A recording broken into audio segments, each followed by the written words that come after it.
یہ ایک خاموش رات تھی جب ایک لڑکا اپنی راہ چلتے چلتے ایک سنسان سڑک پر پہنچا۔ سڑک پر دھند چھائی ہوئی تھی اور ہر طرف خاموشی کا راج تھا۔ اچانک وہ ایک پراسرار عورت کے سامنے آ کھڑا ہوا، جو ایک پرانے ٹمٹماتے ہوئے لیمپ پوسٹ کے نیچے کھڑی تھی۔ اس کی آنکھیں چمک رہی تھیں۔ لڑکے نے اس سے راستہ پوچھا۔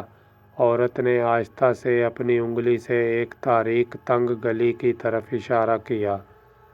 اس کے اشارے میں کچھ عجیب سا تھا، لیکن لڑکے کو کوئی اور راستہ نظر نہ آیا۔ جب وہ گلی کی طرف بڑھا تو اچانک اس نے پیچھے مڑ کر دیکھا، وہ پراسرار عورت غائب ہو چکی تھی۔ لڑکے کا دل تیزی سے دھڑکنے لگا، لیکن وہ گلی میں داخل ہو گیا۔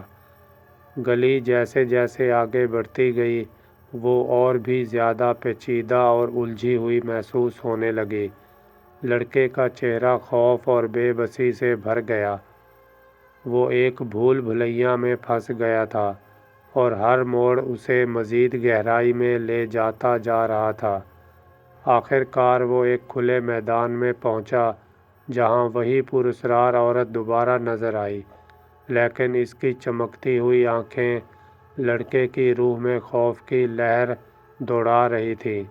وہ خاموشی سے اس کی طرف اشارہ کر رہی تھی۔